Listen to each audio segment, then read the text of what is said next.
TV 2020 ekranlarından herkese merhabalar sevgili izleyenler. Ben Melis Günel ve tabii ki yanımda Diyalog Medya Grubu Genel Yayın Yönetmeni Sayın Reşat Akar'la birlikte Gündem Özel programında yeniden sizlerleyiz. Hızlıca o yüzden bugün gündemde hangi konular var özetliyorum sizlere. Şimdi Güney Kıbrıs'ta elektrik, turizm ve tarım sektörüne yönelik destek paketi tartışılırken Kuzey Kıbrıs'ta da turizm sektörünün ciddi bir krizle karşı karşıya kaldığı belirtildi. Bir yandan Otelciler Birliği Başkanı Dima Çağıner bugün yaptığı ikinci uyarıda yaşanan mevcut kriz daha önce yaşadığımız hiçbir krize benzemiyor. Birinci kriz şu an bizi vurdu, ekonomik olarak tahribat verdi dedi. Konuyla ilgili güneyden ve kuzeyden yapılan açıklamaları değerlendireceğiz. Bir yandan tabii hükümet ilk 3 aylık enflasyon rakamını açıklamasının ardından Nisan ayınca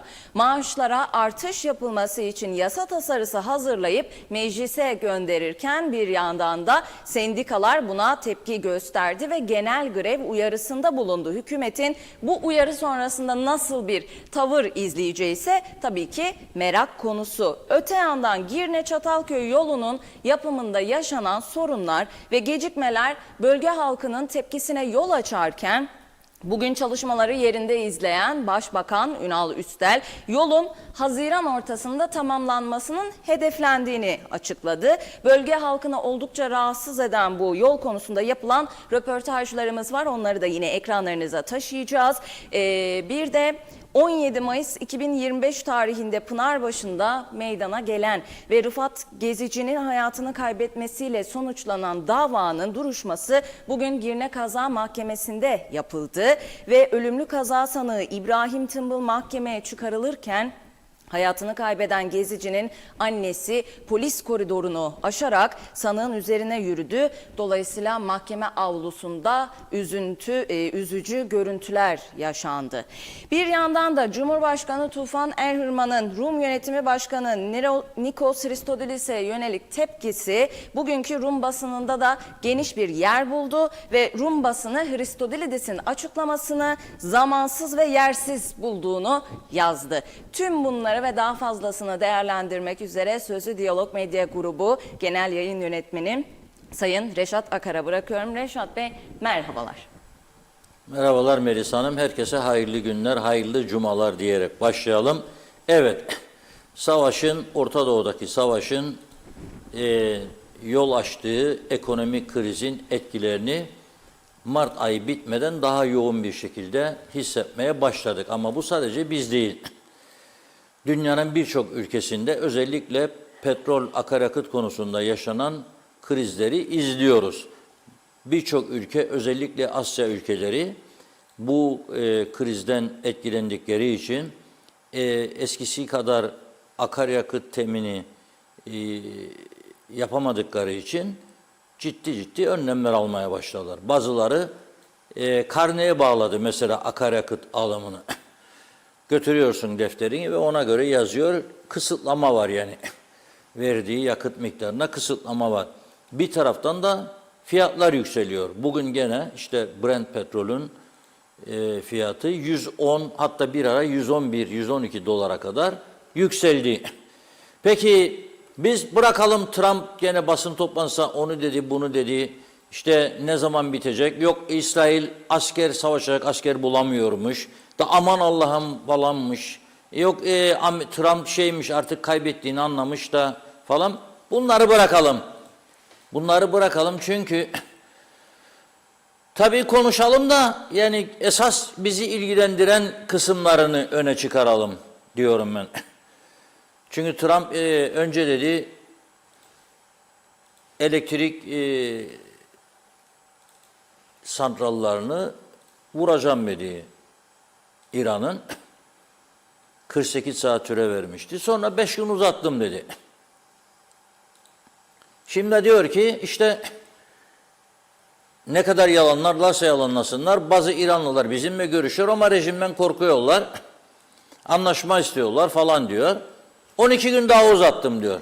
Şimdi bunun tabii arkasındaki nedenleri bizim %100 tahmin etmemiz doğru değil. Ama ben daha önce de söyledim.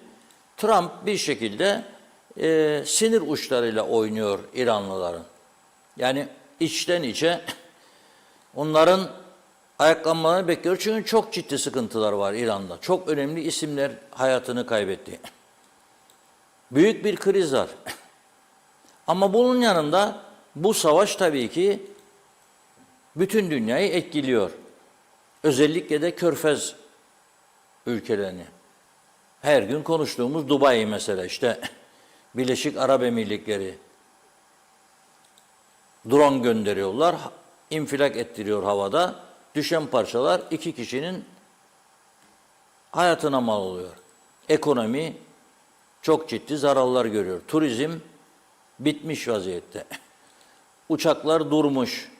Dünyanın önde gelen ilk 3 havayolu şirketinden biri Emirates. Uçaklar havaalanında duruyor.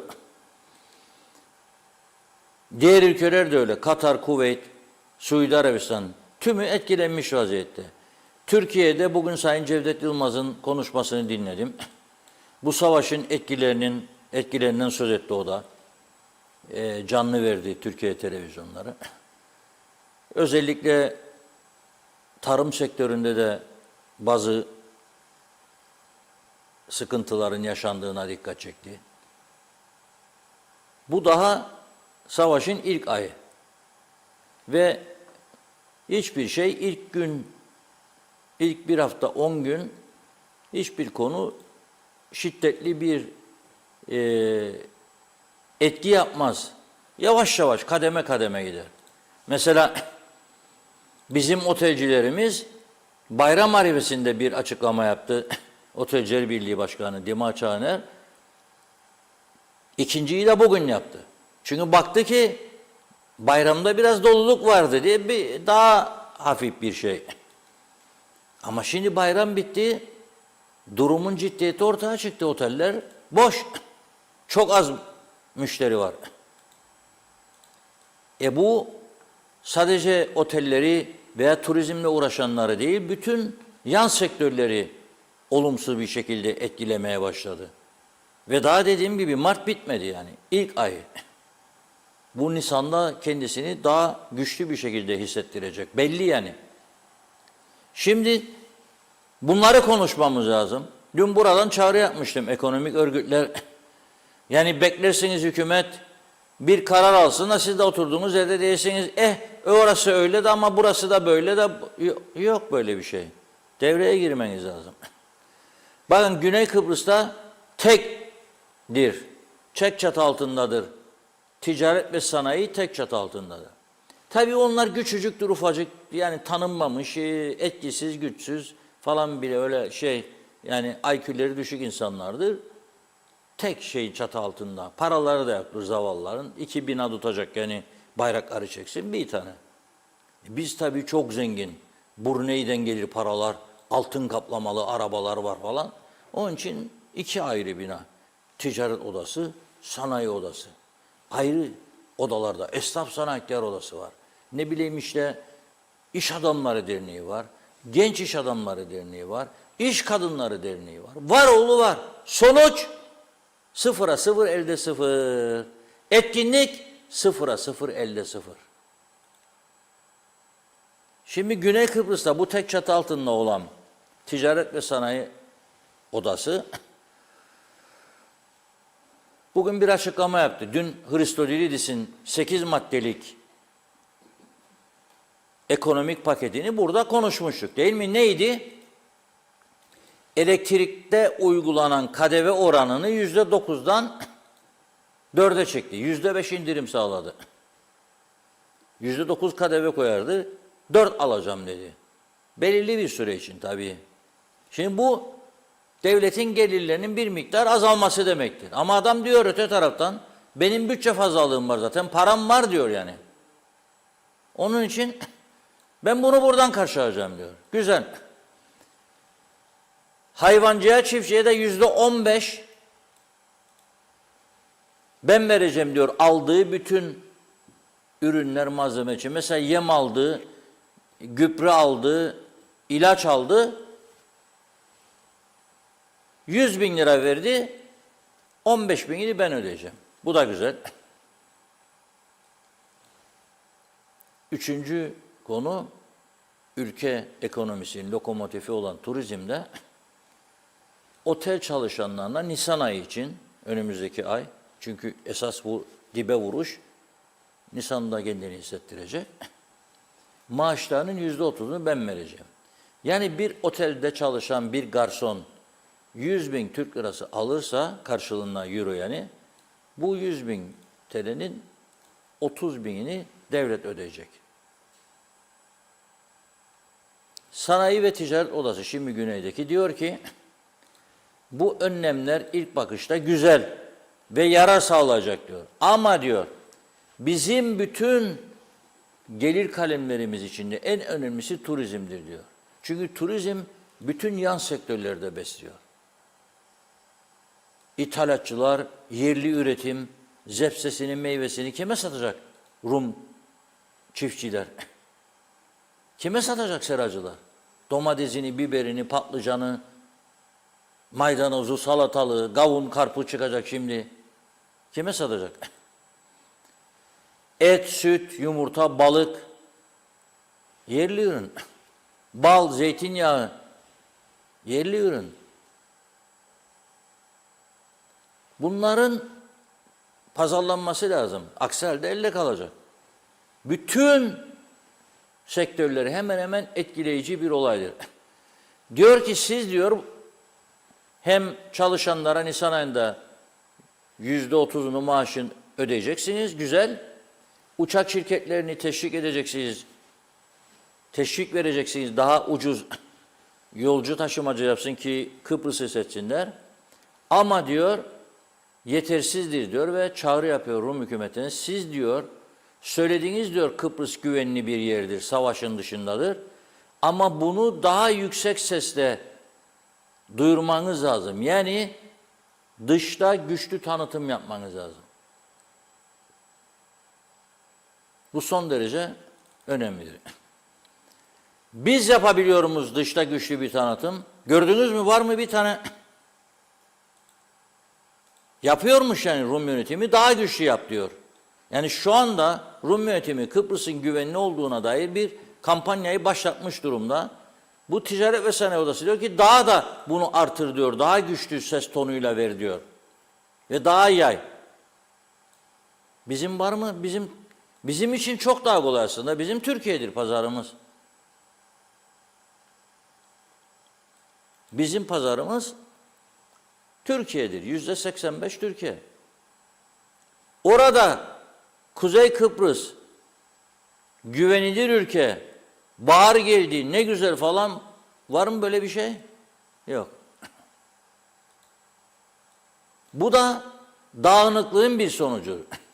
Dağınıklığın, ekonomik örgütlerin, yani ben önde gelen ekonomik örgütlerden söz ederim. 2 tane, 3 tane temsilci bu gelişmeleri yakından izleyen, bir de vardır Facebook'ta gördüklerini öne çıkaranlar var. Ben onları kastetmem. Facebook'ta biri bir şey yazdı da, bak gördün mü ne olmuş? Bunu da ne yapalım? Böyle boş konuşma olmaz. Fikir üretecek ve sonuca götürecek etkinlikler lazım. Bunun için de bir an önce hükümetin bu örgütlerle bir araya gelmesi, ama oturup konuşup da hiçbir şey yapmamak değil. Sonuç almak, hızlı bir şekilde devreye girmek. Bakın söylüyorum, Türkiye. Senin pazarın Türkiye. Orada güçlü tanıtım yapman lazım senin. Bir an önce.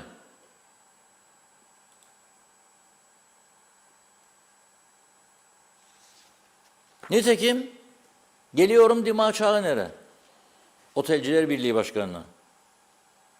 Şöyle diyor bugünkü paylaşımında: yaşanan mevcut kriz daha önce yaşadığımız hiçbir krize benzemiyor diyor. Yani korona sürecinde yaşadığımızdan da beterdir diyor. Bu kriz farklı bir kriz. Birinci kriz şu an bizi vurdu diyor. Ve ekonomik olarak tahribat verdi.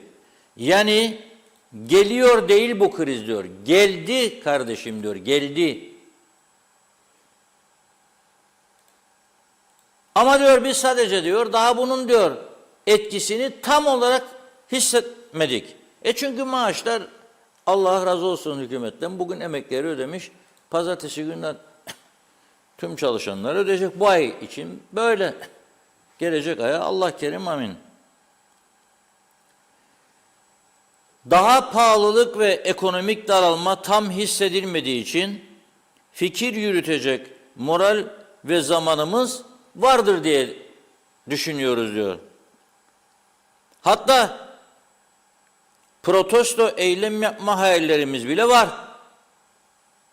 Maalesef ilk etkilenen sektörlerin başında gelen otelcilik ve turizm sektörünün temsilcisi olarak acil olarak gerçek ve gerekli önlemleri almazsak işsizlik ve sonuçları olacak olan ekonomik daralma o kadar hızlı gelişecek ki hepimiz şaşıp kalacağız diyor.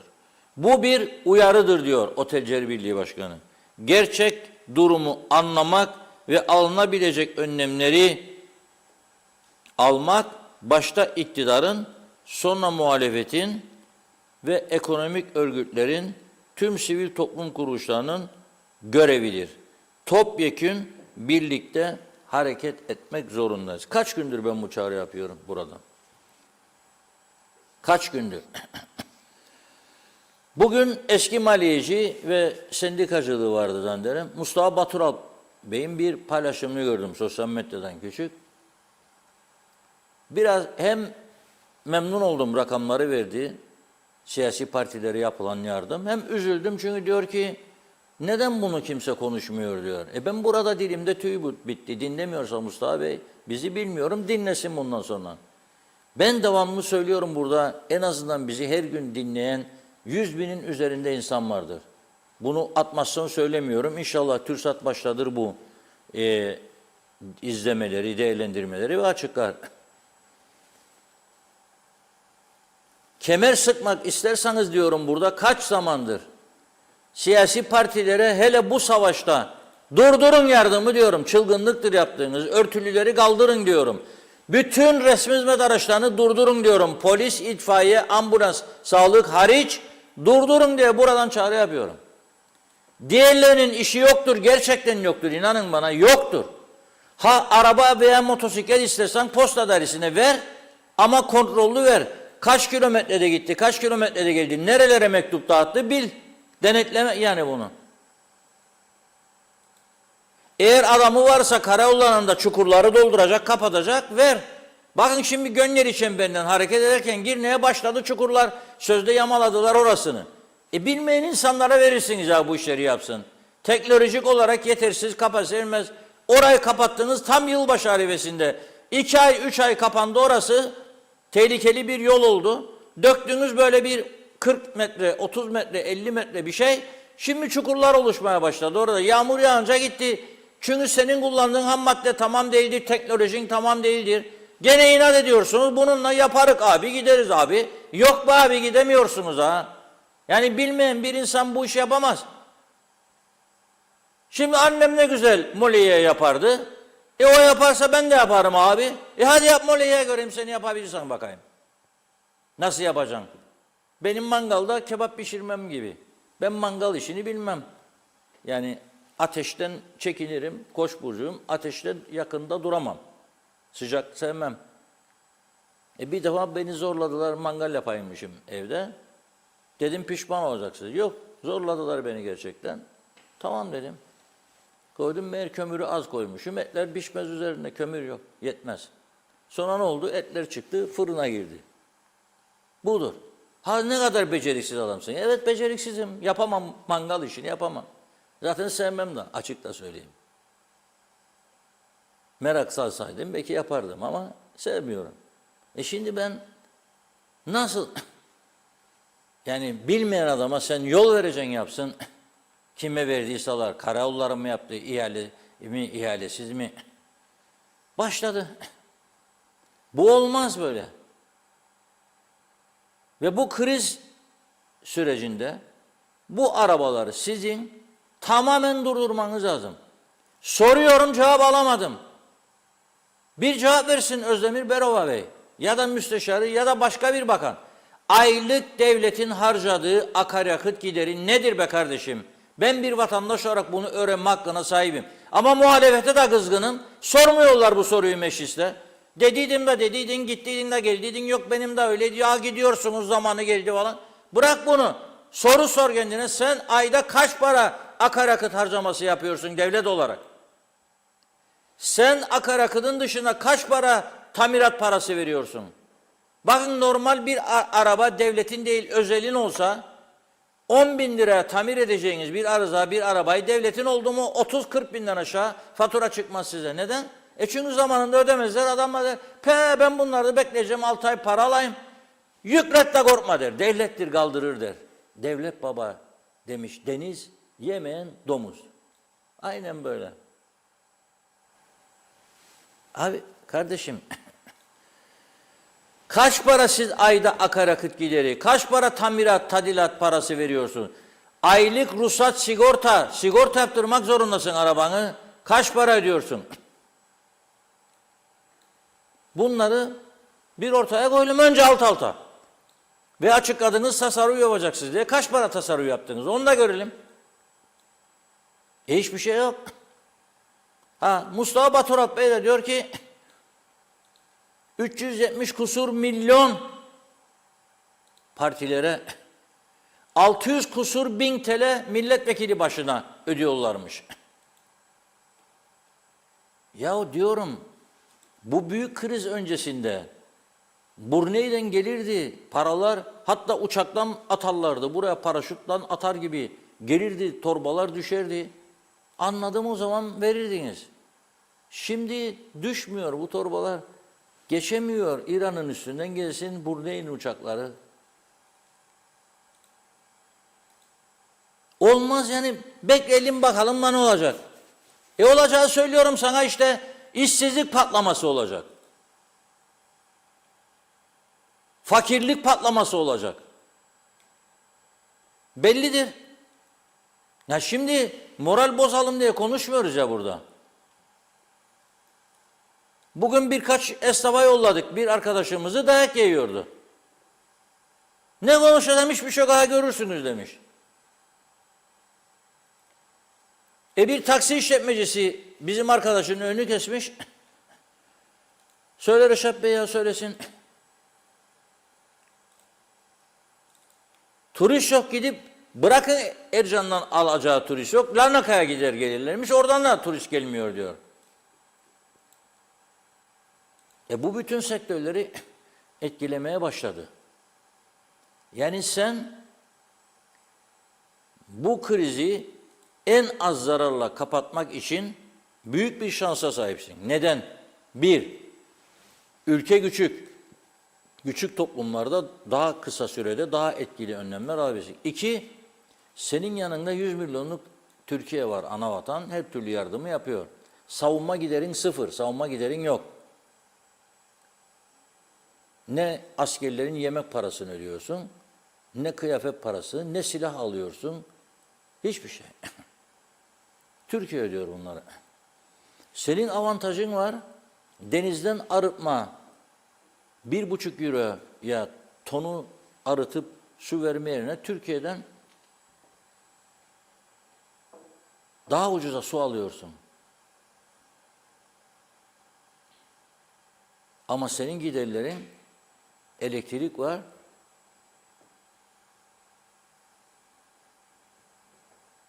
Personel sayısı oldukça yüksek.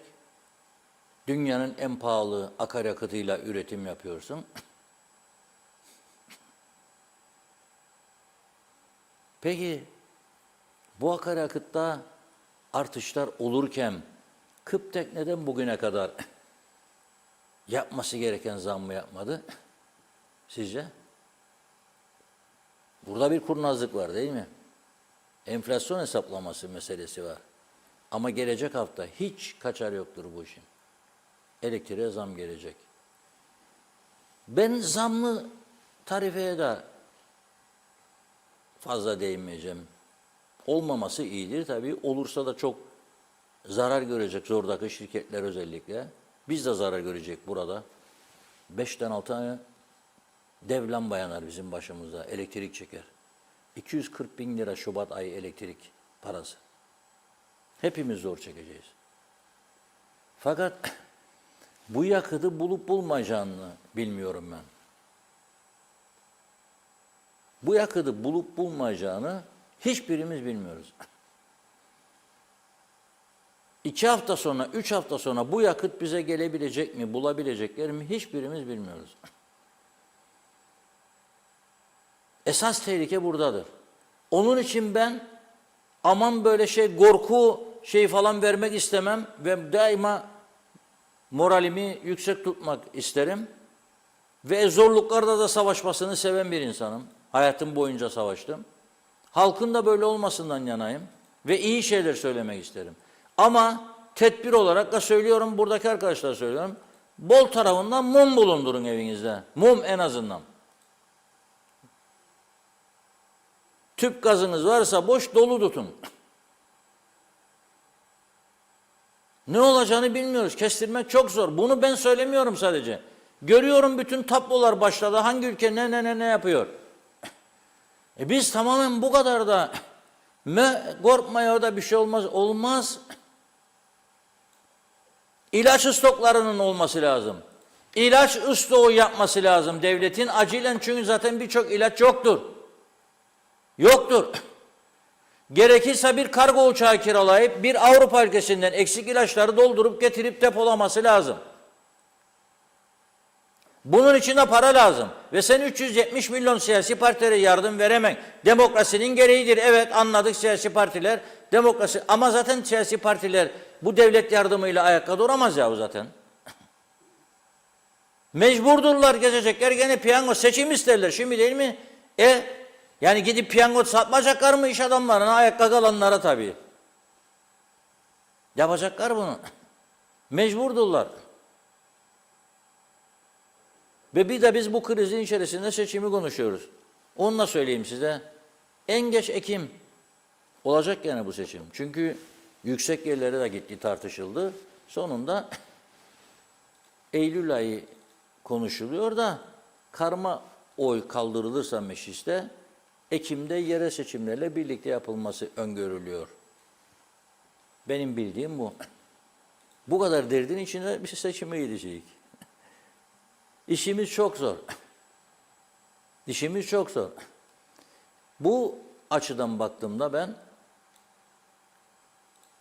ne kadar daralırsa devlet ve hepimiz vatandaşlar olarak da başlarsak devletin ilk adımı atmasıyla birlikte biz de kemerleri sıkmaya daha az zararla atlatırız.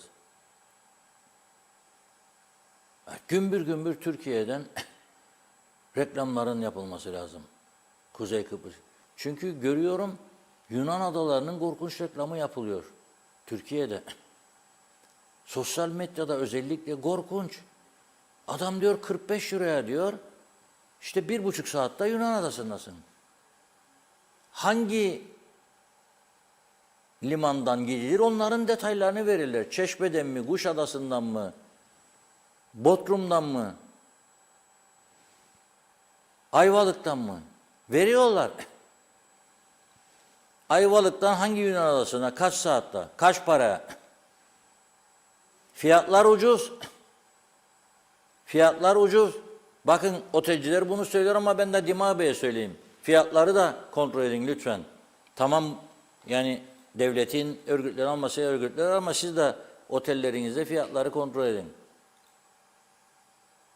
Kontrol edin.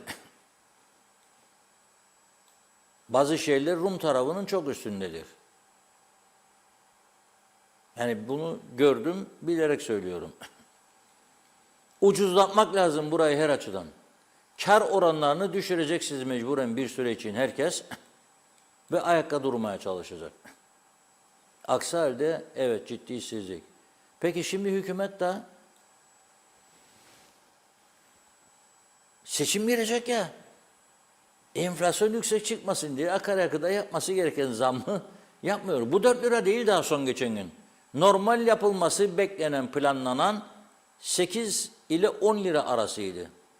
Fakat birkaç gün daha bekleyelim dedi arkadaşlar. Da açıklasın İstatistik Kurumu enflasyon rakamlarını da biz daha çok ödeme yapmayalım, maaş ödemesi. Çünkü enflasyon yüksek çıkacak. Tamam.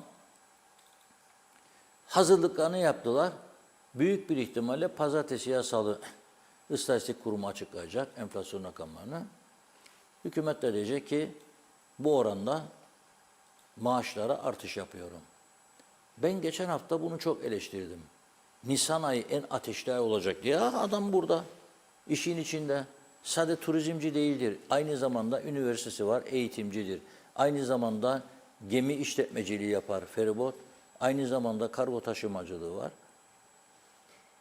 Ticaretin içinde, bu işten yorulmuş, hayvancılık sektörünün içinde bilen bir arkadaşımız. Nereye gidiyoruz? Tehlikenin boyutlarını işaret ediyor bize burada. Ben onun için dedim ki bekleyin Nisan ayı. Yani adamlar işçi çıkarmak zorunda kaldığı bir ayda sen bir daha diyeceksin. Bir de bunu verelim. Tamam da veremeyecek. İmkan olsun da versin. Ama mevcut maaşı ödeyemeyecekler. Fakat sendikalar diyor, yo diyor. Sen Nisan'da vereceksin de bir de dedin Ocak 2027 kabul edilemez emekçi falan filan. Şimdi tehdit ederler. Eğer bu yasa tasarısı gider saymış meclise süresiz genel greve gidecekler. Güzel, ben buna bir şey demem. Yani zaten her şey durmuş olacak. Greve gittin gitmedin ne var? Yani devlet kurumları greve gittiğinde vatandaş bundan ne kaybedecek? Ya okullar? Zaten okula gitmeden diploma veren bir ülke durumuna geldik. Görüyorlar herkes. Hiç gitmeye gerek yok. Hocam ne soracaksınız yarın sınavda? Ne sorayım çocuklar size yarın sınavda? Al diplomayı git. Bu durumdadır bu ülke. Yani biz 40 dervişiz birbirimizi bilmişiz. Bırak yabancılara istediğini söyleyin ya. I am a profesör. De istediğini kendine. Ben seni profesör olarak görürsem profesörsün ya. Vatandaş olarak. Görmezsem değilsin. Ne olacak yani? Ne olacak? 3 yaşında, 5 yaşında çocuk gitmedi okula ne olacak? Hiçbir şey kaybetmez. Zaten gitse de diploması da hep birincilikle bitse A derler ya şimdi altında öğretmen derse da çok zeki bilmem çalışkan ne yapacak o diploma? Nereye gidecek yani? Farz edin Kıbrıs meselesi bitti. Avrupa oldu burası. Nereye getirecek o diplomayla iş alacak zannedersin? Yani birbirimizi kandırıp çocuklarımızın geleceğini çalıyoruz ya burada resmen. Yalan dolanla geleceklerini çalıyoruz. Ne diyecek bu insanlar? Ve hala bakıyorum kurdele keserler giderler bazı üniversitelere. Ve o üniversitenin YÖK'ten onayı yok olmayan bölümleri var. Ve bu siyasiler gidip orada kurdele kesiyor be kardeşim. Nasıl olur bu iş ya? Tamamen yalan rüzgarı o diziyi bir daha çekmeleri lazım. Kıbrıs'tan başlayıp. Kıbrıs'tan başlayıp çekmeleri lazım bu diziyi. Yalan rüzgarı doğrudan. Gidin greve siz de. Tam zamanıdır şimdi. Her taraf dökülsün basılsın. Gelen ay maaş da yok. Ne kadar güzel. Davullar çalsın, zurnalar çalsın. Sütler sokaklara dökülürmüş. Daha iyi. Dağıtsınlar halka süt içsin halk bedava. Hellimler depolarda kalmış. Dağıtın yavaşın depoları, hellimleri yesin vatandaşlar. Zaten atacaksınız. Dolacak son kullanma tarihi. Kurtlanacaklar. Dağıtın yesin millet.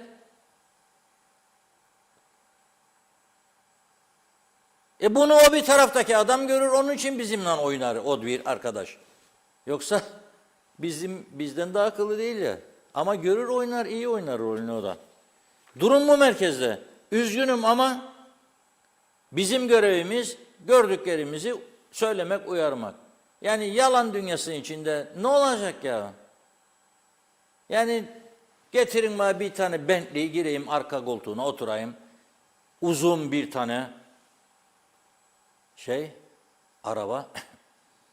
Önde de gitsin ışıklar yanar söner bir koruma. Arkadan gelsin Ersin Bey'i şu götürürlerdi böyle yana da geçer polisler. Tekrar gider yolu Vup vup vup. Aradım bir daha geçeyim mendireniz soldan. Önümü kestiler. Tabii bilmezler kim olduğumu. Gece. Geçemen diyor sen şey diyor. Devleti geçemezsin. Devlet önde gidecek. Sen nasıl? Hangi parayla yaparsınız bunu ya siz ama anlamadım. Hangi parayla kimin parasıyla?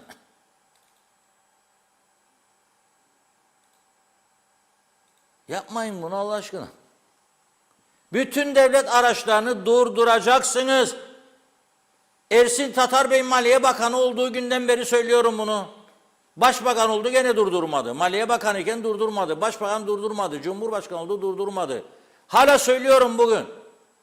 2009 yılından beri gelmiş geçmiş bütün hükümetlere çağrı yapıyorum. Böyle bir lüksa hakkınız yoktur. Toplumun parasını çalmaktan, kör çar etmekten başka bir şey değildir bu diyorum. Ne münasebet, sen kimsin ya da 4.000 tane, 5.000 tane resmi hizmet aracı. Ne münasebet yani. Ve bunun benzinini, bunun ruhsatını, sigortasını, tamirat paralarını halkın sırtına yükleyeceksin. Ne münasebet.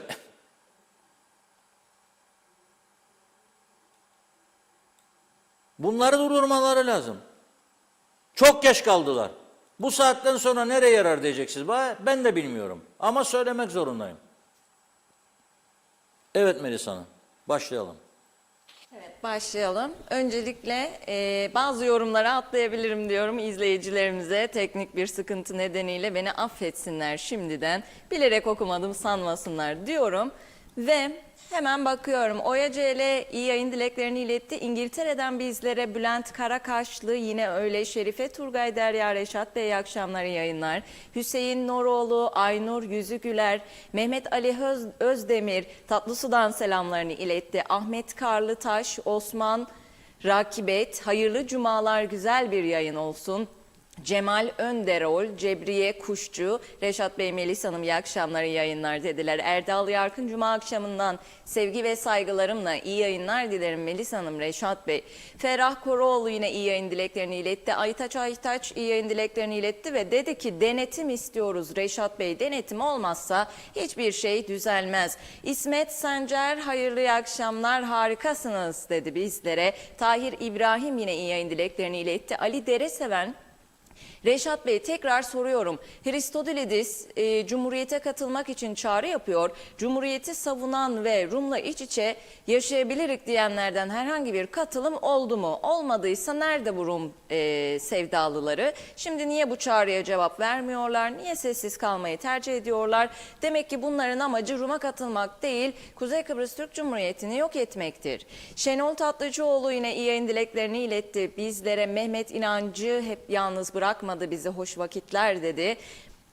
Metin Maraşalı da aramızda. Celal Harun iyi yayınlar, özü doğru sözü doğru, gerçek tarafsız korkusuz haberler. Kıbrıs Türk'ünün Sesi TV 2020 gündem özel programı sunucusu demiş. Ve genel yayın yönetmeni tabii ki Reşat Akar Bey. Hoş geldiniz. Bugün 27 Mart 2026 Dünya Tiyatrolar Günü. Tiyatro insanı insana, insanla insanca anlatma sanatıdır. Tiyatro sanatına emek veren sanatçılarımızın ve tiyatro izleyicisi tüm TV 2020 izleyici dostlarımın Dünya Tiyatrolar Günü'nü kutluyorum demiş. Sağ olun, biz de bu vesileyle kutlayalım. Mehmet Palabayık, Reşat Bey, ödeme yapıldı. Ama herkes kime ödeme yapacak onu düşünüyor. İnsanlar uyuyamıyorlar. Çöküntü bireyi Alsancak'tan Mehmet Palabayık dedi. Sayar Aker selamlar, Orta Doğu'nun tam okuyamıyorum bazı kelimelerinizi, affınıza sığınarak dinmeyecek diyor özetle bu kriz. Dolayısıyla o petrol var ya savaşı körüklüyor dedi, özetle diyeyim. Mehmet Şenler yayın dileklerini iletti. Mesut Kazık yine yayın dileklerini iletti. Haydarpaşa, Lefkoşa Haydarpaşa Mahallesi muhtarı Fikriye Berktu, Mehmet İnancı bizleri yalnız bırakmadı. Mehmet İnancı dedi ki Trump dair olumsuz eleştirilerde bulundu ve Amerika'nın sert kayaya çarptığını söyleyerek bizlere de selam gönderdi. Arif Mustafa Cüce bizleri yalnız bırakmadı. Gülhane İbrahim yine hayırlı yayınlar demiş. İnşallah barış gelir bölgemize, dünyamıza. Mustafa Deniz Gezen, Celal Harun hep bizlere iyi yayın dileklerini iletti. Caner Aspava iyi akşamlar dedi. Akçay muhtarlığı yalnız bırakmadı. Ömer Meraklı, Hürmüz Boğazı'nın kapatılması İngiltere'den Japonya'ya, Hindistan'a kadar birçok ülkenin ekonomisini felç etmiştir. Mühim olan bu krizi bizim hükümetin toplumun karakterine, yaşam şekline en uygun bir şekilde planlı, programlı proje yapmasıdır. Ama gel gör nüfusu belli değil demek istediniz herhalde. Kuzey Kıbrıs Türk Cumhuriyeti'nde yaşayan 2 milyon nasıl bir program planlama yapılabilir diye bir soru yöneltti. Hasan Özyürek, Reşat Bey, Melis Hanım hayırlı akşamlar dilerim. Her daim başarılı yayınlar temenni ediyorum. Doğukan Albulut, Zeliha Adaman hep iyi yayın dileklerini ilettiler. Yine Hüseyin Boşnak Londra'dan selamlar gönderdi. Demet Akarsu iyi yayın dileklerini iletti. Hatice Mumin bizleri yalnız bırakmadı. Fazilet Avukat yine aynı şekilde. Mehmet İnancı bugün yine dedi size bir iltifatta bulundu Reşat Bey. Dedi ki aktörlere taş çıkarttınız Sayın Reşat Akar. Nedir bu genç kalmanın sırrı bize de söyleyin lütfen diye. Size seslendi. Ali Dereseven devleti hep eleştirdik. Doğru yaptıklarını da söylemek gerek. Memur ve emekli maaşlarını çok iyi duruma getirdiler. Genelde 2 kişi çalıştığı için bu kesimde geçinme derdi yoktur. Sosyal maaş alanlar ve sigorta emeklilerin maaşlarını da yeterli seviyede yükseltebilseydiler bu konuda 10 üzerinden onu hak edeceklerdi aslında dedi. Yusuf Ürün selamlarını saygılarını iletti. Güzün Öksüz söz iyi yayınlar dedi. Dua edelim de savaş bize gelmesin. O zaman ne ucuz ne de pahalı gıda bulabiliriz. Tam aç kalırız. 1974 Barış Harekatı'nda dedi Manisa bölgesinde çok korku ve açlık çekti. Sakarya bölgesinden Rum tanklarından bütün halk gece yarısı çoluk çocuk yürüyerek Mausa'ya geldik. Temmuz-Ağustos sıcaklarında mazgallarda yerlerde yattık. Havan topları düştü. Yanımızda insanlar yaralandı. Zeytin ekmek yiyelim. Bu savaşları görmeyelim. Halimize de şükretelim diyerek hem yaşadıklarını anlattı hem de güzel de bir mesaj verdi. Yıldırım muhtarlığı yine yalnız bırakmadı. Bizim Mehmet İnancı sığınaklar ne durumdadır Reşat Bey diye sordu. İran, İsrail vatandaşlarını Bodrum katlarında çadırlara mahkum etmiş diye bir duyum almışlar. Salih Taşkın Yaradan'a kulu iyi yayınlar demiş bizlere. Serkan Aşık hayırlı yayınlar demiş. Kıbrıs'ın durumu yıllarca aynı hamam aynı tas. Bu gidişle milletin hali perişanlık. Ne zaman düzelecek belli değil. Reşat Bey keşke sen gelsen başa demiş hatta. Ancak sen düzeltirsin. Kıbrıs adasını da selamlar sevgiler kendinize iyi bakın. Serdar Cesurer hayırlı akşamlar iyi yayın dileklerini iletti. Handan Felek yine yalnız bırakmadı. Cengiz Soyal devletin akaryakıt giderleri maliyeden benzincilere çıkan çeklerden bellidir dedi. Turgay Gezen de dedi ki Kıbrıs'ın kuzeyinde dertleşme adına oluşturulan yapı büyüyerek devletleşme adına oluşturulan yapı büyüyerek öyle bir noktaya geldi ki bırakın hizmet adına yatırım yapmayı maaş ödemelerinin bile bankalar kanalıyla borçlanarak yapılmasına yol açtı. Yapılması gereken devrim niteliğinde reformlarla devleti küçültmektir. Yani başka bir deyişle tıpkı belediyeler gibi özerk yapılar oluşturmaktır. Nasıl ki belediyelerde reform yapılarak sayı 28'den aşağıya çekildi. Kamu reformu bunun bir parçasıydı. Ancak bunu bile yapamadılar. Dolayısıyla bu hükümetten reform yapmasını beklemek sık sık söylediğim gibi abesle iştigal etmektir. Rahme Beyoğlu, Ferhat Evvere, Hasan Karakter hep iyi yayın dileklerini ilettiler ve yalancılık üzerine kurulu bir düzen eninde sonunda batmaktan başka bir kurtuluşu yoktur dediler. Biraz da buradan devam edeyim. Celal Harun yine en büyük huzurunu bozan insanlardan uzak durmaktır. Hayırlı akşamlar, selamlar dedi bizlere. Mehmet İnancı kendi aralarında konuştu izleyicilerimiz. Hasan Nihat Erduran eski Ercan kargo için Türk Hava Yolları'na açılıyormuş. Doğru mu bu bilgi diye sordu. Mehmet Uluçaylı Long Beach'ten bizlere selamlar gönderdi. Hasan Nihat Erduran yine kolay gelsin dedi bizlere hep. Eyüp Aydın dedi ki bu trafikteki yeşil plakalar oldukça çoğaldı. Sebebi nedir acaba? Tema Yavaş Londra'dan selamlar Melis Hanım, Reşat Bey iyi hafta sonları demiş bizlere. Celal Harun yine sağlıklı, mutlu, huzur dolu akşamlar bizlere iletmiş. Devam edeyim mi Reşat Bey diyorum. Bir iki tane daha okuyayım. Yücel Barbaros da Kuzey Kıbrıs Türk Cumhuriyeti'nde film güzel başlamıştı ama sonu kötü bitecek gibi görünüyor dedi. Evet. Şimdi Güzel şeyler oldu mu tabii ki söyleyeceğiz ya. Söylemek görevimizdir elbette. Yani kriz var, bugün emeklileri ödedi, güzel şey diye düşünüyorum ben. Yani bu bizim ülkemizde, çünkü maaşlar bu ay ödenecek diye haber yapıldı. Kendimi bildim bileli. Bir eski bakan da dedi, ben rahatsız olurum ya dedi. O zaman her ay dedi maaşlar ödenecek diye haber çıkar dedi. Tabii ki bu devletin görevidir, ödeyecek kardeşim, ödeyecek. Paran varsa ödeyeceksin ama. Yoksa nasıl ödeyeceksin? Onun için ödendiğine göre güzel iş. İşini çevirmek isteyen çiftçilere, köylere, hayvancılara, süt ürünü üreticilerine kredi desteği düşük faizli, o da güzel bir önlem. Ama ürettiği hellimler buzluklarda durursan nasıl borç alacak? Yani %21 de olsa TL düşük faizdir. Alacak, ne yapacak? Hellimle kime satacak? Bu ambarlardaki hellimlerin satılmasına yönelik bir proje yok. Bir. İki, duyuyorum. Neden bu sütler dökülüyor her gün, tonlarca süt? Döküyorsunuz. Duyuyorum ve emin yerlerden duyuyorum. Neden? Neden bunları başka ihtiyaçlı insanları yararlandırmıyorsunuz? Bu zor bir iş değil. Zor bir iş değil.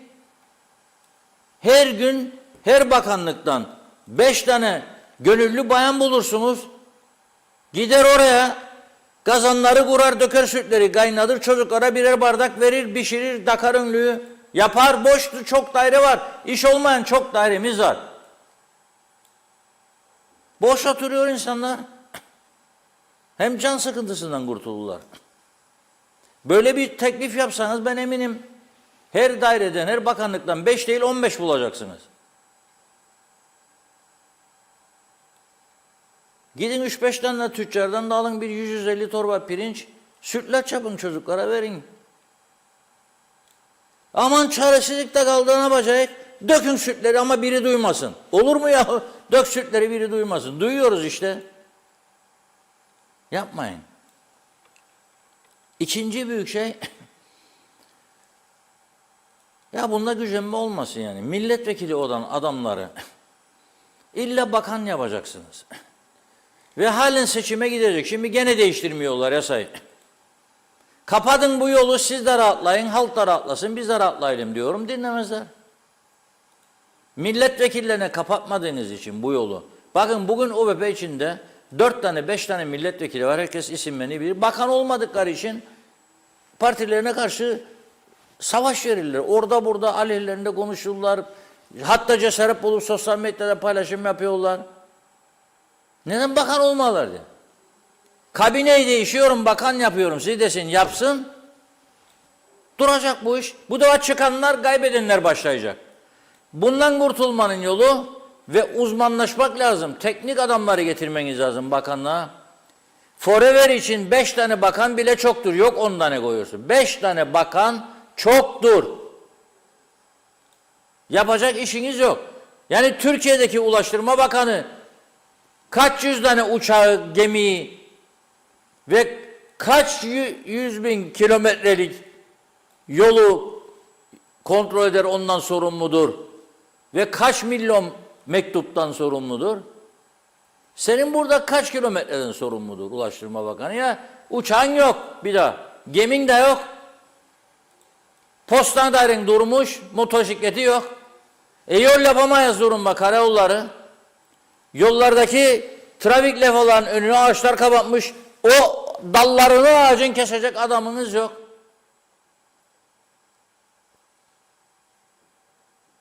Nasıl olacak? İşte 2 defa bahsettik buradan. Bugün Başbakan Ünal Üstel de gitmiş. Girne Çatalköy yolunu inceledi. Buradan bahsettim. İyi oldu. Yani bu tepkisi de iyi oldu Sayın Başbakan'ın gitmesi. Duyuyor çünkü aktarıyorlar kendisine. Konuşuyoruz burada. Ben bayramın 1. günü gittim. Girne'den Acapulco'ya kadar, yemin ederek söylüyorum tekrar, 3. oluyor bu. Eğer böbrek taşım olsaydı hepsi dökülürdü. İnanılmaz bir şey. Çamur çirkevin içinde her taraf çukur. Danga dunga danga dunga arabalar girer çıkar. Bugün gitti. Gördü, konuştu. Burada samimi bir itirafı var Sayın Başbakanım. Çok ilginç. Benzeri Girne Alsancak içinde olduydu. Girne Laptayoğlu. 5 tane eski Ulaştırma Bakanıyla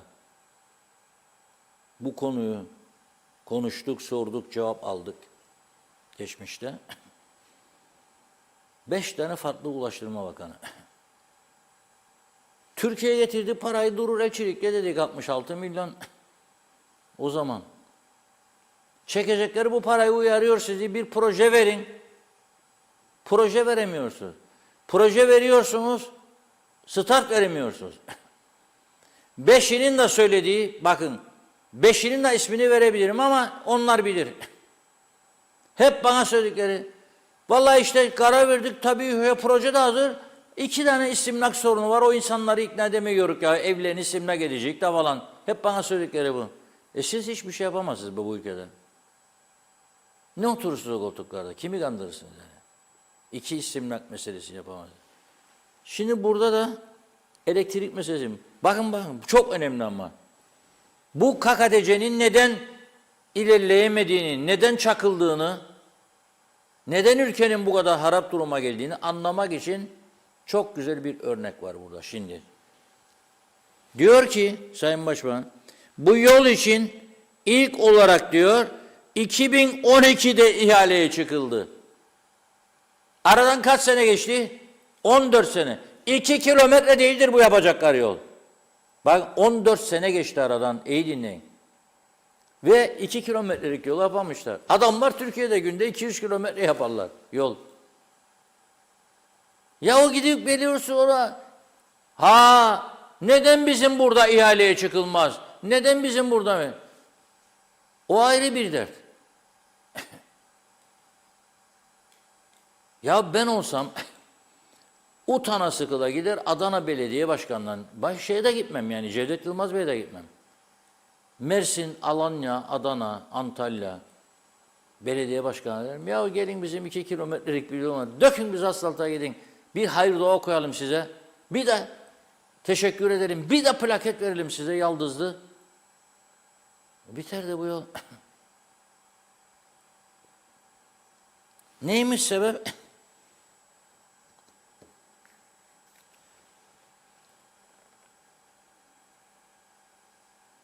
Engel teşkil edermiş.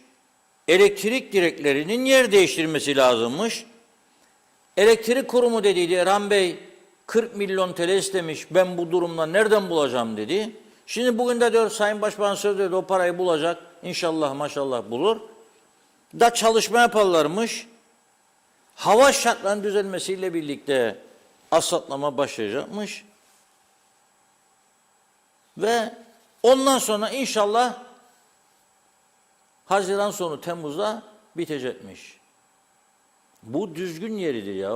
O çukurları gösterin biraz insanlar hani gitti.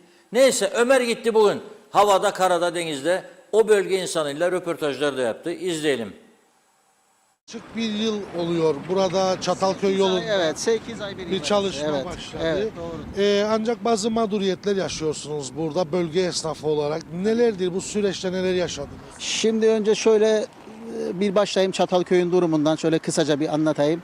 Çatalköy şu an Kıbrıs'ın KKTC'nin 1 numaralı turizm merkezi.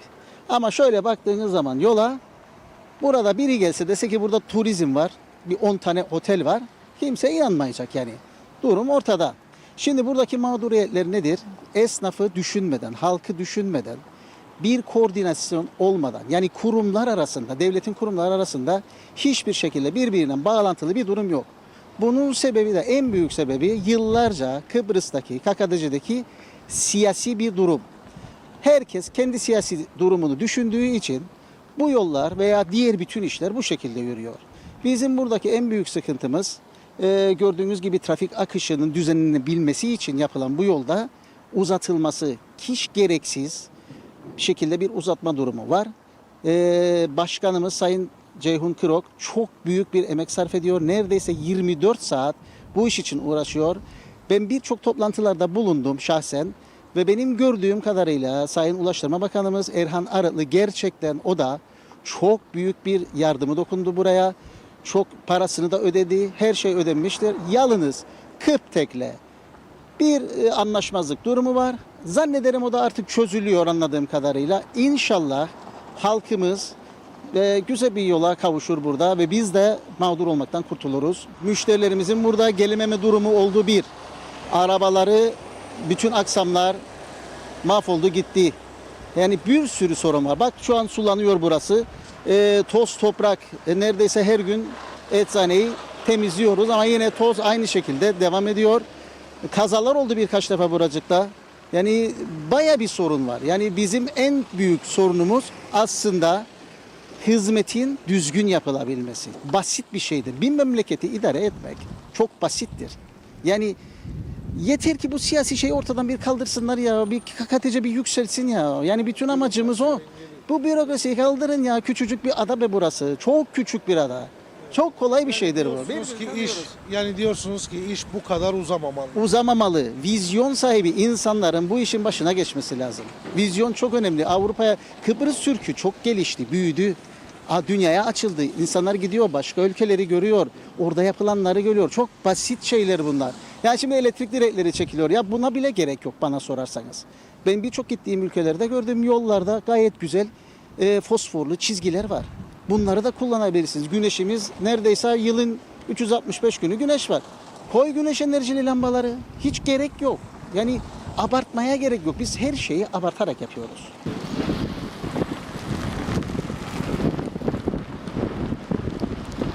Sorunumuz yol, toz toprak, arabaların çıkarttığı kirlilik, her şey bitmeyen bir yol oldu. Yetkililerden bunun ne kadar var bitmesini talep ederek. Yoldan dolayı giriş çıkışlarımız çok engellenir. Zaten arabalarımız çok hırpalanır bu yollarda.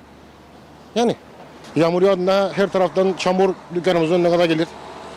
Sürmemesi gerekirdi bu kadar. Çünkü çok aktif işleyen kamyonlarımız burada, her şey iş araçları burada ama olmuyor. Yol yükseltme dediler, kazı yapma gerekir dediler, direkler dediler.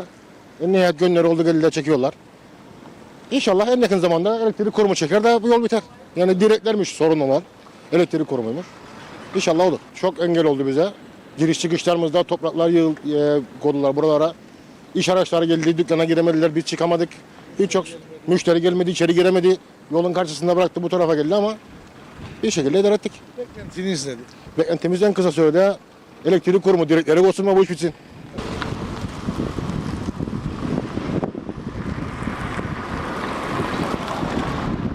Yani çok büyük sıkıntılar yaşadık. Yaşamadık değil. Mesela penceremizi açamıyoruz, kapılarımızı açamıyoruz, balkonda oturamıyoruz. Yaklaşık dediğiniz gibi 8 aydır bayağı sıkıntılarımız var. Ama iyi olacak olmayacak önümüzü de göremiyoruz. Yani bugün evet geldi bir tek taraf döküldü. Bura çift şerit. Bundan 100 metre sonrası tek şerit. 600 metre sonra tekrar çift şerit. Yani böyle bir sistem, böyle bir yaşam olamaz. Yani biz bunu hak etmiyoruz. Her kim olursa olsun, gerek baştakiler yani yetkili kesim veyahut işte yapan şirketler, firmalar yani sorumluluktan kaçıyorlar. Düşünün ki 10 gündür öyle bir hızlanmaya başladılar. Düşünün 10 günde yaptıkları iş 8 ayda yapılmadı. Eğer 8 ay önceden başlanmış olup da bu 10 gün süre zarfında hızlanmış yapmış olsalardı, buna emin olun ki çoktan biz rahat bir yola kavuşmuş olurduk ve temiz bir ortama. Düşünün ki kapımızı açamıyoruz, toz doluyor. Balkonda oturup sohbet edemiyoruz. Sesten, gürültüden, tangırtıdan, tungurtudan. Araçlarımız, yepyeni araçlar aldık. Ne araçların alt takımları kaldı. Yani evet kaportacı da para kazanacak, araç firması da para kazanacak ama biz bunu hak etmedik. İnşallah iyi olacak diye düşünüyorum. Yetkililerden bunu biraz daha hızlandırmak talebinde bulunacağım. Sebebi şu, hem yetkili mercilerden taraf hem de burada yaşayan vatandaşlardan dolayı. Yani ben kendi şahsım olarak konuşmuyorum. Bir tek bütün vatandaşlar adına konuşuyorum. Çünkü kimse bunu hak etmiyor. Hastası olan var, öğrencisi olan var, işine yetişmesi gereken olan insanlar var. Bunları biraz daha hızlandırırlarsa, biraz daha önem verirlerse mutlu olacağız.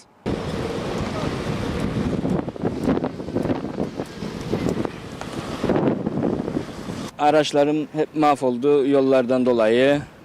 Müşterim gelmez, müşterim kaçtı çoğu zaman. Öyle. Her yönden mağdur eder bizi. Müşterilerimiz zor geçer. Düşerler kalkarlar. Satışım düştü. Satıştan dolayı biraz mağduruz. Elemanlarımızı ödemiyoruz. Zorlanıyoruz ödemede. Bir an önce bu yol bitsin, görelim. O zaman memnun kalırız.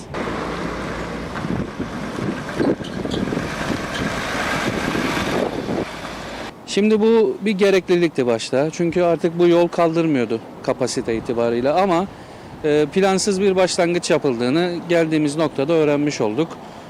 Kıptek'in elektrik direklerini zamanında çekmemiş olması, işte aksaklıklar, bir takım aksaklıklar da sürekli zaten paylaşılıyor. Ve bizi bu noktaya getirdi. Yani kötü bir noktadayız artık. Nasıl, ne saat, ne zaman tamamlanacağı daha bugün bir açıklandı ama açıkçası olur olmaz çok inanmıyorum yani şu an gelinen noktada. Yani bir otel işletmesi olduğumuz için burada bir de ana yoldayız. Yani bir negatif tarafımız o. Olan ses, gürültü, toz, toprak tesisin içine giriyor. Ve biz konaklama tesisinin yanında aynı zamanda etkinlik de alıyoruz bahçemizde. Düğün etkinliği olsun, işte nişandı, doğum günleriydi. Bütün toz toprak bizim bahçe bölümüne giriyor. Etkinlik iptali veya hiç gelmeyen talepler oldu. Yani şimdi adam yolu tozu toprağı görüyor, burada etkinlik yapılmaz deyip başka yer arayışına giriyor. Yani bu gibi iş kayıplarına, ciddi iş kayıplarına uğradım. Bu zaten turizm sezonunun son 2 yılda böyle dalgalı gitmesinde zaten bir sıkıntı var. Bir de üstüne bu yol inşaatının para kazanabileceğim bir dönemde böyle kalması beni inanılmaz bir şekilde eksiye götürdü diyebilirim. Mali açıdan etkiledi. Bir de misafir memnuniyeti bakımından ciddi etkiledi. Nedir? İşte şimdi yani yoldan geçerken de duyuyoruz. Ses otelin içinde, toz otelin içinde. Yani bir de işin turist ağırlama kısmında da, memnuniyet kısmında da ciddi sıkıntılar yaşıyor. Vallahi beklentim açıkçası Nisan'ın sonunda bitmesi. Yani ben artık bu kadar mağduriyetin üzerine gidilmesinin bir an önce bitmesini istiyorum. Artık kurtulmak istiyoruz bu beladan. Yani zaten hani şahsi arabalarımız falan orada artık onu geçtik. Yani bir an önce artık bu turizm sezonuna, Mayıs turizm sezonuna yetişmesi lazım. Zaten çevremizdeki savaşlardan dolayı ciddi şekilde ada turizmi etkilendi. Bir de bu türlü negatifliklerle de daha fazla etkilenmemesi gerekiyor açıkçası.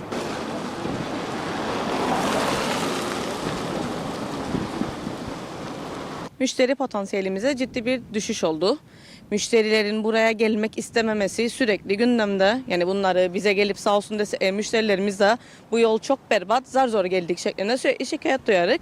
Bunun yanında iş yerimiz gereği sürekli bizim seramızın camları açık olmak durumundadır bitkilerimizi koruyabilmek için. Oralardan da yani kapını da en azından içeriye toz alma gibi bir durum yok. Bizim şu an satışta olan tüm ürünlerimiz bu tozdan, bu kirlilikten muzdarip. Sürekli bir temizlik halindeyiz. Ürünlerimizin kalitesi etkilenir bu şekilde. Görsel kalitesi, içeriğine bir şey olmasa da. Buraya gelir giderken kendi iş araçlarımızla çok sıkıntı yaşarız. Yani araçlar eskir, bozulur. Tam teknik konuşamayacağım şimdi. Bunun gibi sıkıntılarımız var. Sıkıntılarımız büyük. Bu tozun içinde olmak 7-8 aydır çok zorlayıcı. Bu artan hayat pahalılığı, zamlar her şeyle biz de bir de bu alandan gol yemiş oluyoruz. Dertliyiz. Daha önceki açıklamada gerekli maddi kaynak bulunursa yaza kadar bitme ihtimali olduğunu duyduk. Bu zaten çok kötü duyuldu. Şimdi de yani Haziran olduğu da yine kötü. Yaz geldiğinde, yağışlar bittiğinde bizim buradaki durum daha da zorlaşır. Ki bunu kışta da yaşadık biz. Yağışsız haftalarda 2 gün Kıbrıs havasından dolayı 2 gün içerisinde bu yol kurur. Sürekli tozlar uçmaya başlar. Biz kendimiz sürekli yıkarız. O konuda da çok bir destek yoktur. Günde bir kere geçtiğinde şanslı hissederiz kendimizi. Buradan günde en az 3-4 kez o ıslatan aracın geçmesi lazım. Beklentimiz en azından eğer mümkünse, yani gelişmiş ülkelerde olduğu gibi buradaki esnafa ciddi bir destek olması gerekir. Özel indirimler olabilir, farklı destekler olabilir. Bir şey yapılması gerekir. Çünkü maddi ve manevi çok zorluyor bu yol bizi.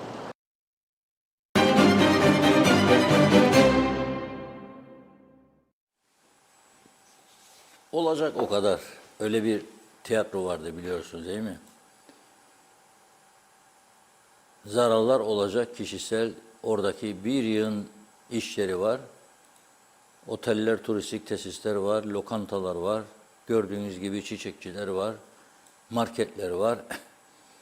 Herkes zararda. Şeyde diyor ki müteahhit tabii haklı olarak benim diyor daha sürem var önüme ihale süresi için diyor. 1 Temmuz'da dolar ihale sürem diyor.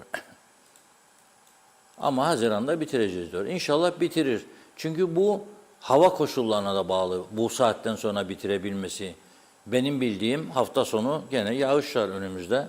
Yani 3-5 gün yağış varsa gene duracak demektir bu yol. Ama burada önemli olan seçim üstüne seçim, hükümet üstüne hükümet, bakan üstüne bakan, müdür üstüne müdür, müsteşar üstüne müsteşar, müşavir üstüne müşavir bu ülkede. Devamlı bunlarda bir dövünme, bir didinme, onu al, onu getir, bunu götür. Ama bu taraftan memleket gerçekleri. Sen kısacık bir yolu 2012'de çıktı, başladı bu proje diyor. 2012'den 26'ya 14 yıl. Kaç tane hükümet geldi geçti 14 yılda? Söyleyin bana bakayım. Kaç tane? O zaman ben bakan sayısı 10 olmuş. 100 yapsanız da olacak. Bu anayasayı değiştirecekseniz eğer bence kaldırın bu bakan sayısına sınırlamayı. Milletvekili sayısındaki sınırlamayı da kaldırın. 500 milletvekili 100 tane bakan.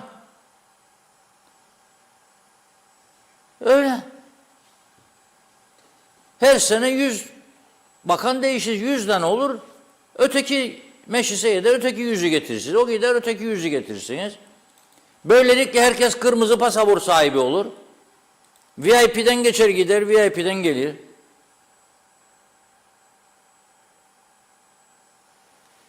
Kart basar. Bir zaman bırakır çocuklarını hatıra. Eski Tarım Orman Bakanı, eski bilmem Rüzgar Esmeyen Bakanı, eski Güneş Enerjisi Bakanı. Güneş enerjisi de yok. Deli olacağım. Ya 2008 yılında Almanya'nın eski bakanı Bernhard Schröder geldi bu ülkeye. Almanya'nın eski başbakanı. Rumlar bağırdı çağırdı. Adam dedi ben siyasetten çekildim. Başbakan da değilim. Ne bağırsı bana? Özgürüm. Bir ajans ayarladı. Ödedi masraflarını. Geldi. Gezdikten sonra ülkeyi Girne Kalesi'nde gazetecilere açıklama yaptı. Dedi ki çok güzel bir ülkeniz var.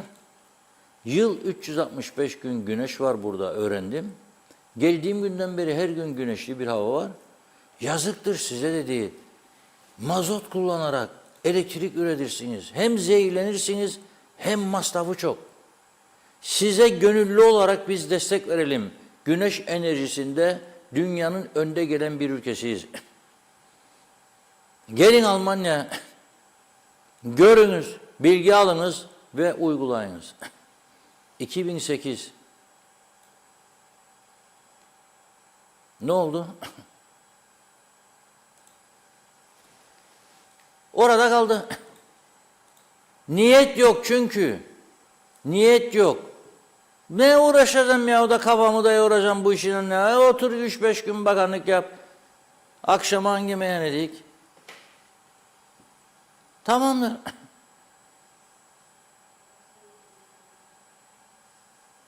Bu nasıl? Yoldan geçeni çağırın milletvekili. Yaptılar zaten. Yaptılar. Bana soran oldu. Üzüldüm de bazı soran arkadaşlar yani normalde hiç ne siyasetle ne üst kademe ne hiçbir şeyle ilgisi olmayan insanlar. Acıdım böyle dedim. Oğlum dedim sen ne oğlum? Yalnız bir şartla dedim. Milletvekili olunca dedim şart koşan şimdiden bakan ne yapacaklar senin dedim. Yaparım bakanlık daha bir de. Tamam dedim hadi. Yolun açık olsun. Bulamazlar çünkü 350 tane aday buldular geçen de var. 7 parti 50'den 350 aday bulmasa. Nerede bulacağım?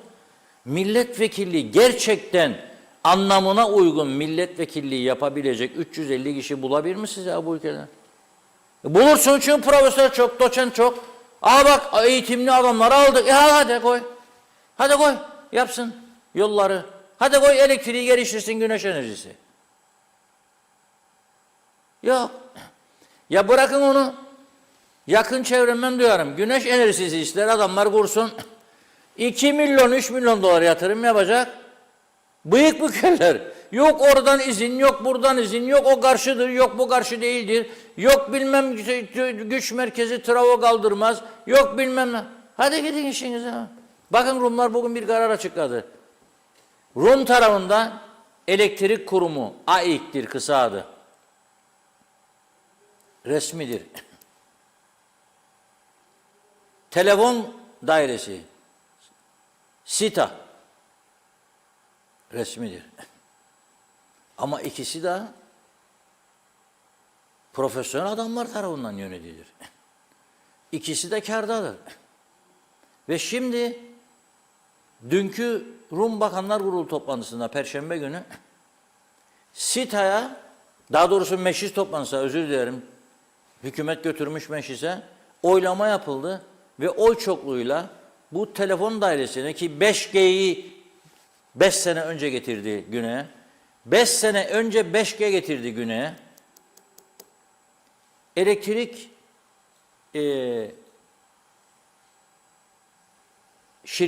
şirketi gibi yetki verildi kendisine. Artık elektrik sektörünün içinde olacak SİTA.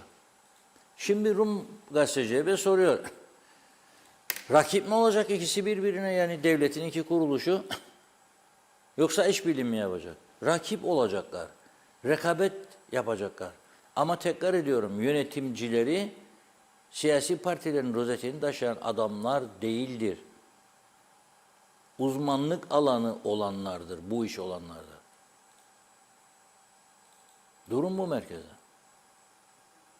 Biz de güneş enerjisine yatırım yapalım. Neyse, geçen gün dedi ki Rum Yönetimi Başkanı Nikos Christodoulidis, Kıbrıslı Türkler dedi Kıbrıs Cumhuriyeti'ne dönerse o zaman dedi İngiliz üsleriyle ilgili tartışmalara onlar da dahil ederik. Cumhurbaşkanı Tuvan Erhürman çok güzel bir cevap verdi ona. 4 dörtlük bir cevap verdi. Dedi ki anlamadım dedi siz yani biz burada masada neyi konuşuruz buluştuğumuzda da siyasi eşitliğe dayalı bir çözüm üzerine konuşuyoruz. Sen bize dedin ki dedi Kıbrıs Cumhuriyeti'ne dön diyorsun. Çok etkili oldu Cumhurbaşkanı Erhürman'ın bu açıklaması. Özellikle iki gazete Politis ve Alitia bayağı yüklendiler Christodoulidis'e.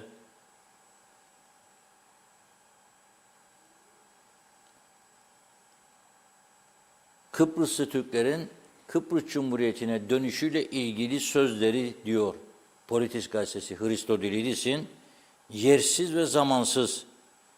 Erhürman'ın bu sözlerini alıp başlığa çıkardı.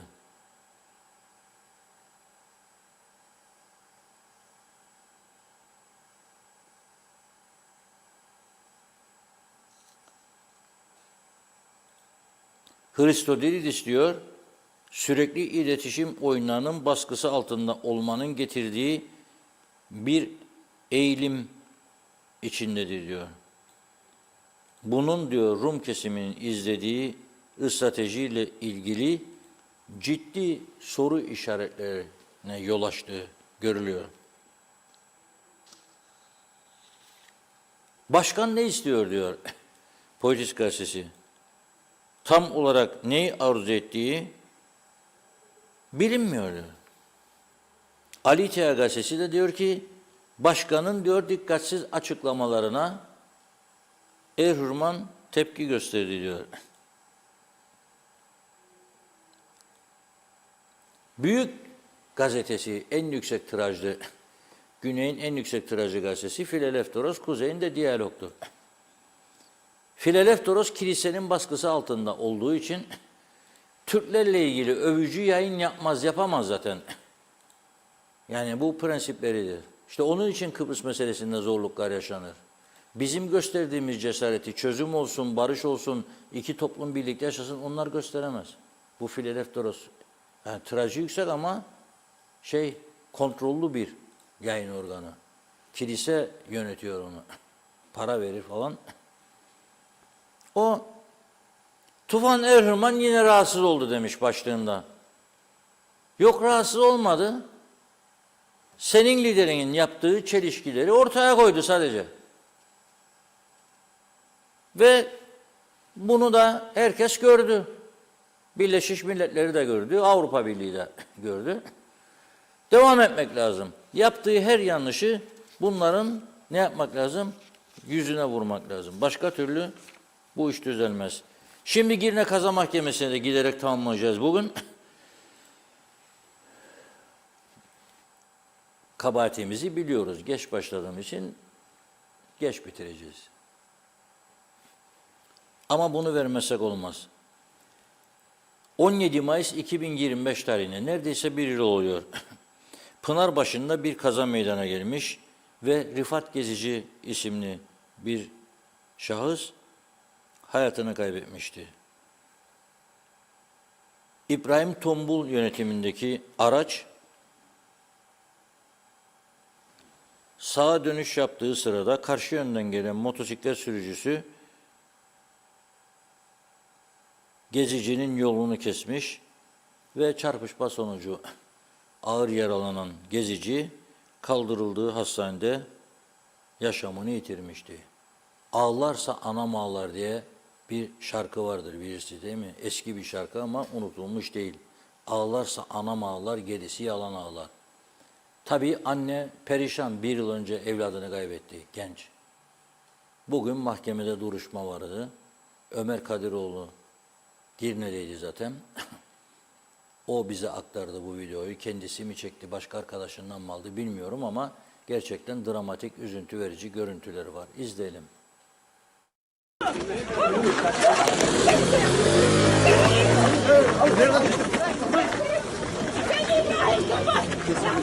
Babam ne? Babanı al. Sen öleceksin. Çık git lan buradan. Çık. Babam da yaşayacak. Babam da yaşayacak. O evlat acısını babam da yaşayacak. Allah yaşatsın seni. İbrahim Tombul. Seni ben öldüreceğim. Öldüreceğim seni. Seni ben öldüreceğim İbrahim Tombul. Yaktın yüreğimi. Canımı aldın benim, canımı aldın. Canımı aldın. Canımı aldın benim, canımı aldın. Beni yavrumdan ayırdın. Benim canımı aldın. Allah da senin canını alsın. Allah senin canını alsın. Beni yaktın.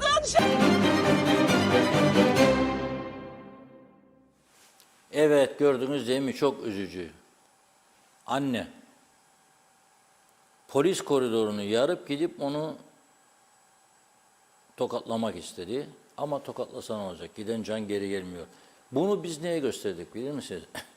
Böyle üzüntü verici şeyleri hiç kullanmak istemem ben aslında. Ama belki ibret verici olur. Yani nasıl geride kalanlar acı çeker, herkesin bunu görüp beynine yerleştirmesi lazım. Araba kullanırken, motosiklet kullanırken, bisiklet kullanırken, yaya yürürken dikkat, dikkat, dikkat, dikkatli gidin. Ne başkasının canını yakınız ne de sizin canınız yansın. Çünkü geride kalanlar çok üzülüyor. Dikkatli sürün. 5 dakika geç gidin, 3 dakika geç gidin, 10 dakika geç gidin. Hiçbir şey olmaz.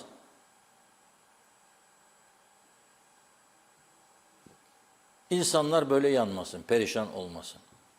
Evet. Melisa Hanım artık sonuna geldik programın. Başka mesaj okuyamayacağınızı düşünüyorum. 10 dakika kaldı haber bültenimize. Emre Diner gelecek biraz sonra içeriye. Ve dolayısıyla ona stüdyoyu boşaltmamız lazım ama geleneksel olarak her programın sonunda ne yapıyoruz? Günün şarkısını Günün paylaşıyoruz. şarkısını. O zaman izleyelim günün şarkısını. Ağzımda düğümlenen hıçkırık olayım. Unutma beni,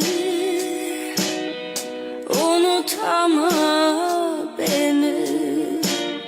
Gözünden damlayamayan gözyaşın olayım. Unutma beni, unutama beni. Gölgen gibi adım adım, her solukta benim adım. Ben nasıl ki unutmadım, sen de unutma beni, unutama beni.